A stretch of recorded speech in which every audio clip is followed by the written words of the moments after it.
had as much time to make videos, but here I am again. We're going to be back on it twice a week, 2 full videos a week. Let's do it. So today, I didn't really know exactly what I wanted to do. Very unprepared, I know.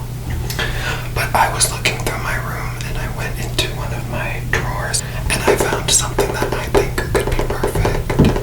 Because I haven't done too many like reading ASMR videos, so I thought it could be cool if we have a little story time reading moment. Okay, so I found this book in my room in one of the drawers. I bought it like a little while ago. I actually have read it already, but I think it would be nice if we could read this all together. Now, I think I'll probably have to split this video into 2 separate parts. We'll see though, I don't know, we'll see how long it takes me to get through it. But if not, if it's too long, I'll just make part 1 and part 2. But today, we will be reading this, The Little Guide to Madonna, unofficial and unauthorized. So it is unofficial, but whatever. And it says express yourself at the bottom. I found this at, I can't remember, it was like some bookstore. But I love Madonna. I'm such a big Madonna fan. I love her music. I love her, what she stands for. I love her activism.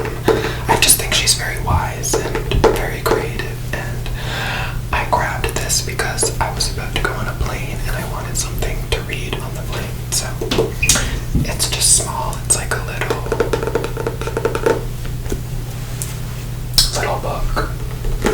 But it's full of, you know, interesting quotes and facts and, you know, just everything Madonna related. So, relax, sit back, get a cup of tea or coffee or juice or water, get a snack, whatever you need, and we will go through this book, The Little Guide to Madonna. Okay.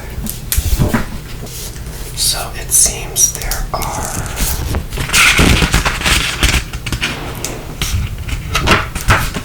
there's 192 pages.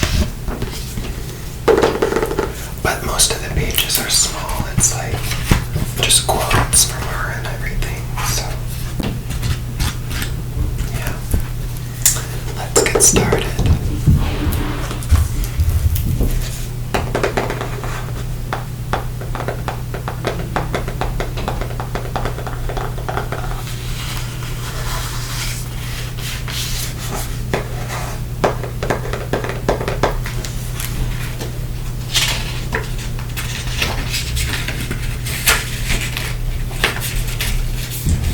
The Little Guide to Madonna.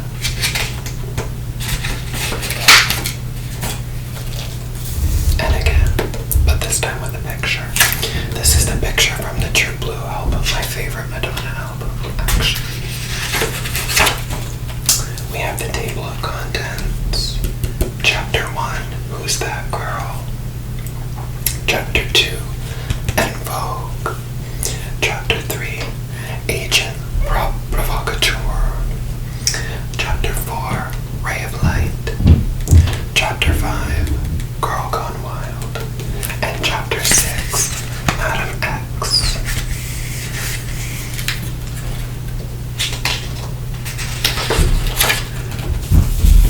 So we have an introduction. Pop music's most enduring mononym, Madonna, requires absolutely no introduction from anyone, and no introduction from anyone, sorry, and hasn't done since she burst out onto the world stage in 1983 with the release of her debut album, Madonna, a dance pop classic action-packed with timeless melody-laden bangers. Within 10 years of its release, Madonna became an object of obsession, a pinup, and the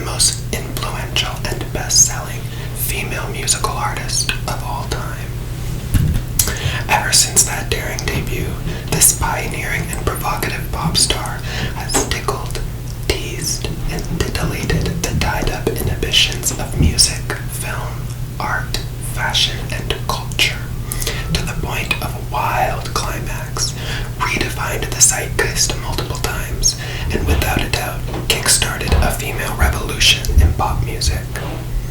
This little book of wit and wisdom has everything a Madonna fan deserves. A tiny tome crammed with killer quotes and wisecracking singers that celebrate the singer's greatest adventures, accomplishments, and scandals, as well as her life in music, all told through her own authentic practicing of what she preaches. So that was a cute little introduction. Chapter 1. Who's that girl? Madonna still revels in the provocation and power she holds as much as she did when she was a supernova, and she remains as relevant as the mother of reinvention as ever, by consistently breaking the mold at every turn. This multi-talented entrepreneurial singer-songwriter lit the path for every pop star who followed her. Her 1987 movie and soundtrack asked her fans to answer the question, who's that girl? But have we ever really spent any time in bed with the real Madonna? In her own words. Let's go find out. Okay, now we're getting to some quotes here. I am not reinventing myself. I am going through layers and revealing myself. I am on a journey, an adventure that's constantly changing shape. I want to be like Gandhi and Martin Luther King and John Lennon, but I want to stay alive. That's a little morbid, but interesting. It has taken me a long time to realize money doesn't bring happiness. I spent 15 years of my life thinking about myself, thinking about everything from the point of view of, what is in it for me? I don't know about you, but I think money can buy my happiness. When my daughter was born, I was born again. How many years have I been doing this? 36. 0 fucks given. Talking about her daughter, that's really sweet. An interview about motherhood. I used to never want to have kids, but like now for some reason I just feel like that connection to a child is just so like special and cute. And like she said, she was born, I feel like it opens up a complete different part. I'm obviously not ready for children, okay? I'm too young for that. But one day, perhaps.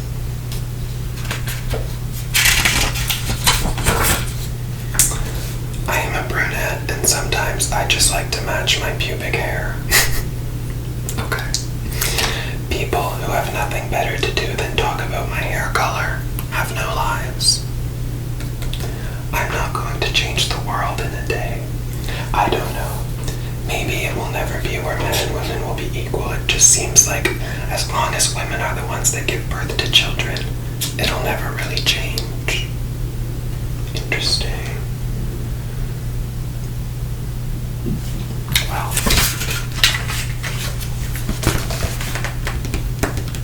for years, I never had any money, and I never had any help, and having to struggle to survive has made me as tough as I am and turned me into the bitch that most people think I am. But it was meant to be, because here I am. What fuels my ambition is the desire to be heard and to find my mother, I suppose. That's so beautiful.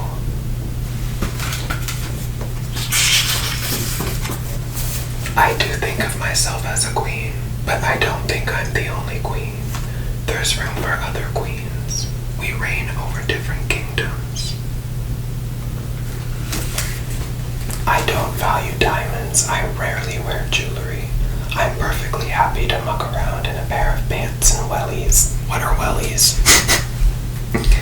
Sometimes my daughter gets angry because I go to school with her wearing my tracksuit, and she says, "Please, can't you just wear normal clothes?"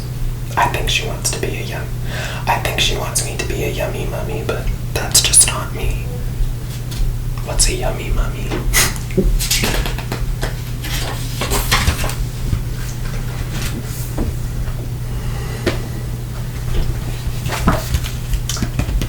I always felt too guilty to ask my father for any money. That's me, oh my god.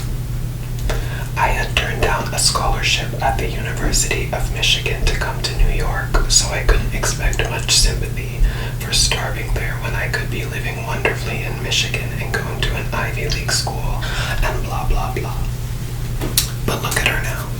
We're getting real here. If anybody wants to know, I never fucked anyone to get anywhere. Never. Work. I meant to poke a hole in the whole idea of sexuality. What I predicted would happen, happened.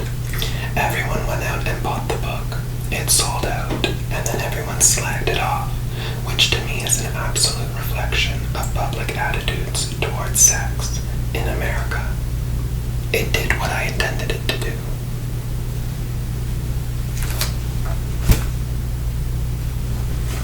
This is about her sex book that she released. She released a book that's like, I don't know, it was like very sexual and had a lot of like sexual pictures, and she was kind of like, you know, flanked for that and called, you know, a whore, a witch, blah blah blah. But I don't know, she's a very good artist.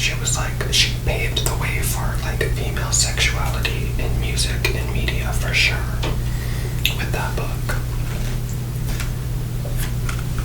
We're all prostitutes in our own way. How profound. This is what a 56-year-old ass looks like, motherfuckers. I assume she had her ass out when she said that.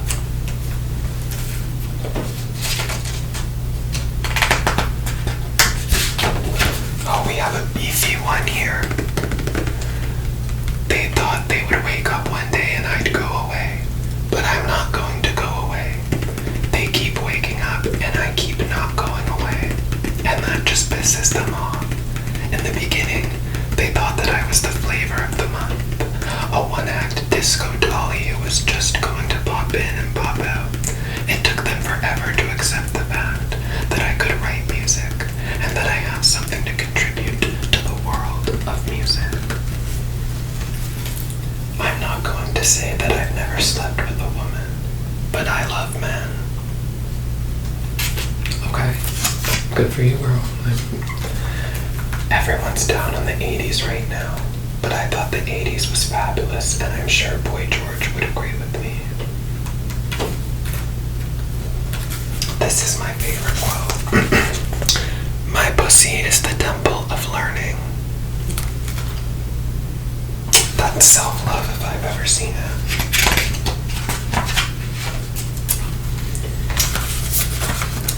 The whole point of being in a relationship and having children is that you learn to love unconditionally. That's the best contribution to making the world a better place.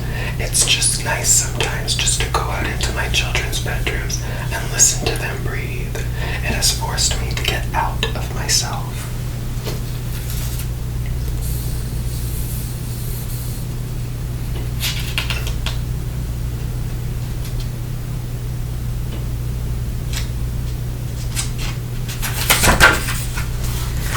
And we have made it to chapter 2, en Vogue.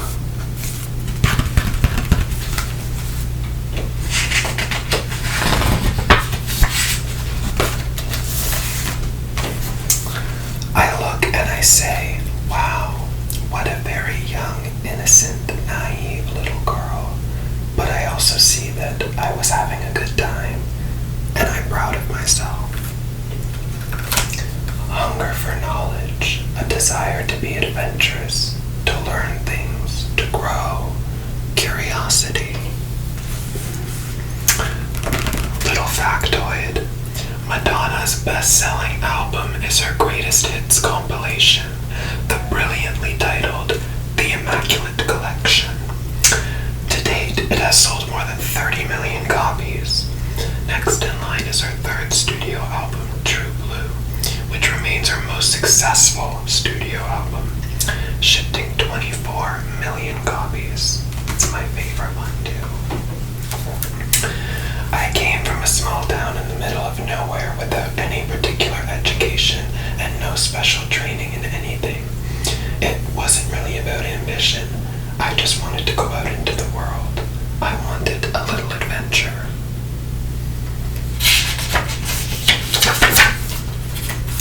Believe it or not, I'm at my most creative when I'm standing at a microphone and the pressure is on. Writing is a very intimate thing, especially when you write lyrics and sing them in front of someone for the first time. It's like a really embarrassing situation. To me, singing is almost like crying, and you have to really know someone before you can start crying in front of them.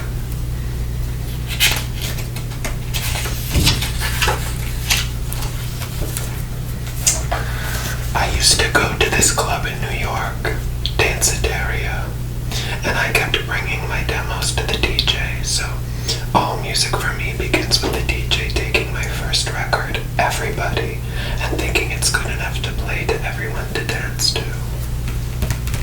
Everybody, come on, dance and sing. It's a good song. When I stopped thinking about myself all the time and put other people before me on a regular basis, that's real freedom.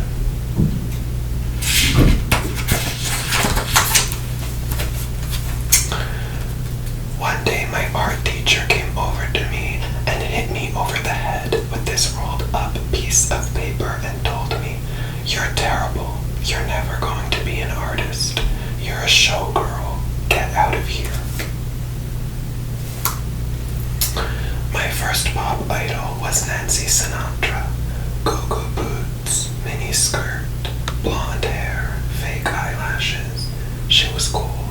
My first movie idol was Marilyn Monroe. Jesus Christ was like a movie star. My favorite idol of all.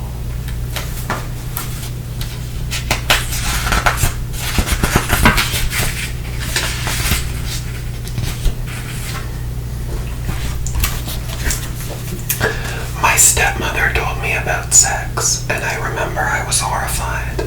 I was 10 and had just started my period. I remember my stepmother was in the kitchen and I was washing dishes.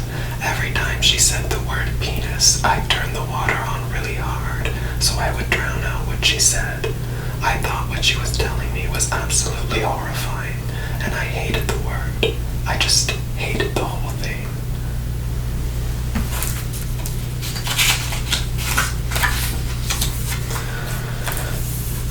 When you're not popular and everyone seems to have turned on you, you kind of have a freedom to do whatever you want, whenever you want, because you don't have to please everyone.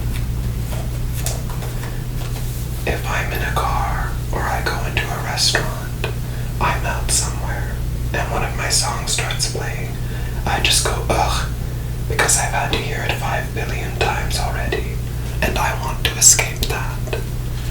I've always thought that would be interesting, like if you're a musician and you're out and you just like hear your music playing in a grocery store or a restaurant. It must be pretty like, oh, yes, that is me. I feel like it's embarrassing. I used to draw people naked all the time in my art class, and my nun teachers used to tell me I had to put clothes on them. So I just drew lines around their bodies, see-through clothes. I never saw naked bodies. I never saw my parents naked. When I was 17, I hadn't even seen a penis. Okay. Everything's getting very sexual now.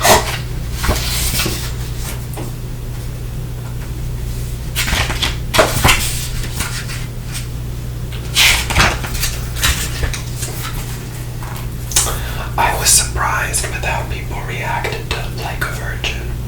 Everyone else interpreted it as, I don't want to be a virgin anymore. Fuck my brains out. That's not what I sang at all.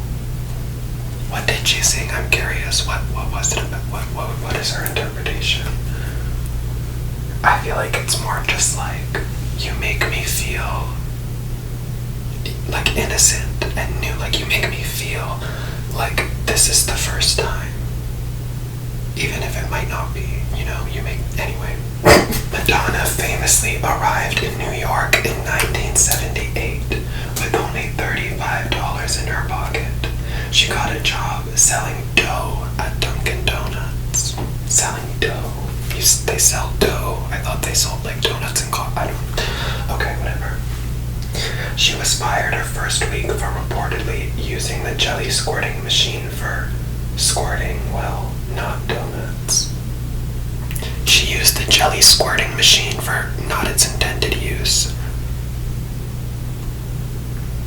Okay.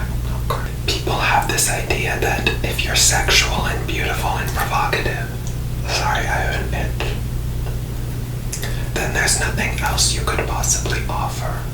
People have always had that image about women, and while it might have seemed like I was behaving in a stereotypical way, at the same time, I was also masterminding it. I was in control of everything I was doing, and I think that when people realized that, it confused them. Being a rebel or being a pioneer, it's not terribly much fun, I have to say, because you become a target for everyone's fears. You have to be incredibly resilient, and there were times when I wished that I hadn't been so outspoken, because it was so exhausting to constantly have to defend myself. I woke up one day and realized that smart, sassy girls who accomplish a lot and have their own cash are independent and really frightening to men.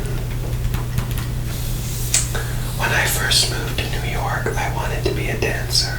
I danced professionally for years, living a hand-to-mouth existence. I never tapped into nightlife. All I knew was dancers. We went to bed early and got up early. Then I met this guy, as one does, and he brought me to a nightclub, and I was like, wow, I didn't know you could just walk into a club and start dancing by yourself. I thought someone had to ask you. I remember from when I was very, very young, being really attracted to men and being real flirtatious, the power of my femininity and charm. I remember it was just something I had, that I'd been given, you know what I mean? From the age of 5, I remember being able to affect people that way.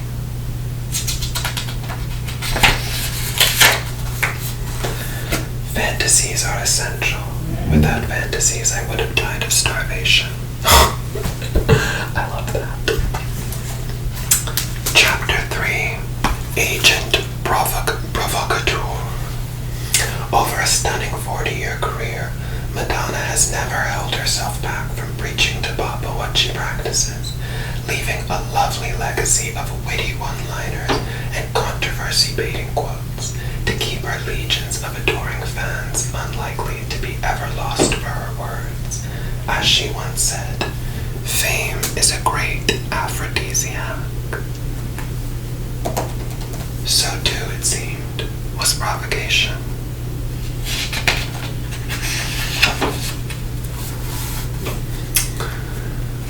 Why can I not be sexual and be intelligent? Why can't I strut around on stage like a Mick Jagger and not be pigeonholed as a bimbo? Why? My first album was a total aerobics record. I make records with aerobics in mind. When I'm mad or have a fight with my boyfriend, I work out.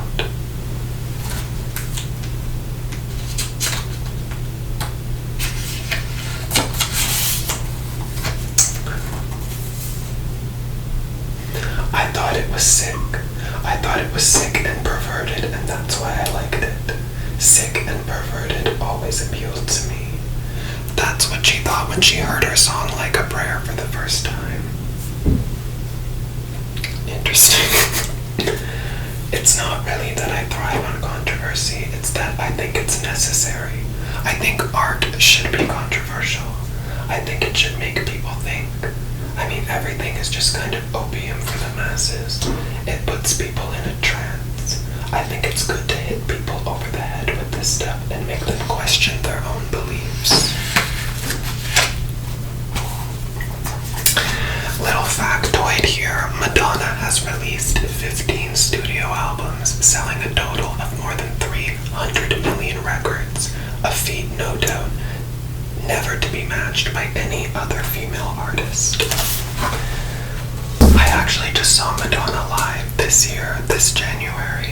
was like one of the best concerts of my entire life. I loved it so much. And she's 65 now, you know, she's getting up there, but she still put on such an amazing show, Jesus.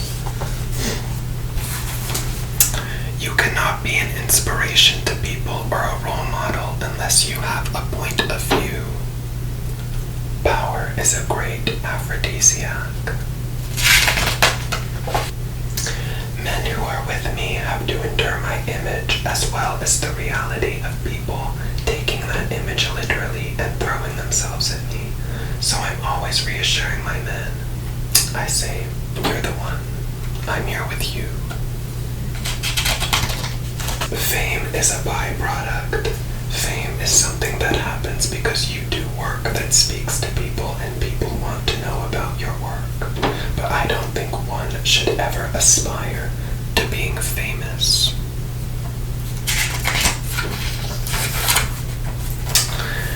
You forgive people a lot when you're distracted by how gorgeous they are. Wow. There's no law that says you cannot be a spiritual person and a sexual person. In fact, if you have the right consciousness, sex is like a prayer. It can be a divine experience. So why do they have to be dissociated with one another?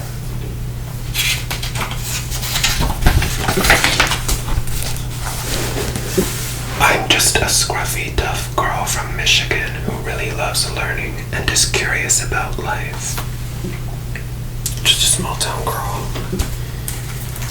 I always thought of myself as a star, though I never in my wildest dreams expected to become this big. I knew I was born to it. I don't know why. I think people are named names for certain reasons, and I feel that I was given a special name for a reason.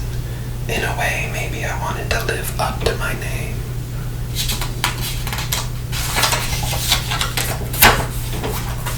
First of all, I wanted to make a living. I was tired of being broke. But second of all I wanted was a song to get played on the radio. That's all I was praying for. When I was younger, the first thing I wanted to be was a movie star. Then I wanted to be a singer, and then I got into dancing more and really started concentrating on that. I just felt like I really needed a skill to go to New York with. I had to arm myself because I didn't know anyone in New York, and I had never been here before. I loved to dance, and I was really good at it, so I figured, well, I can always start off as a dancer in New York, and just take it from there.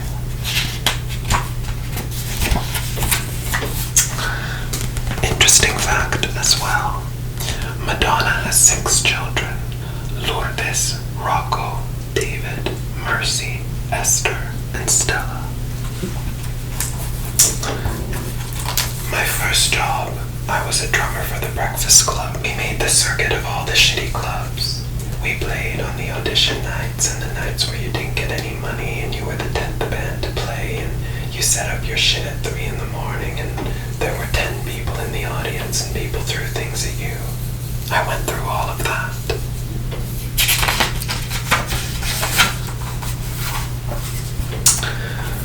One always thinks about England as being this repressed, tradition-based place where everyone has this uptight, prim way of relating to each other.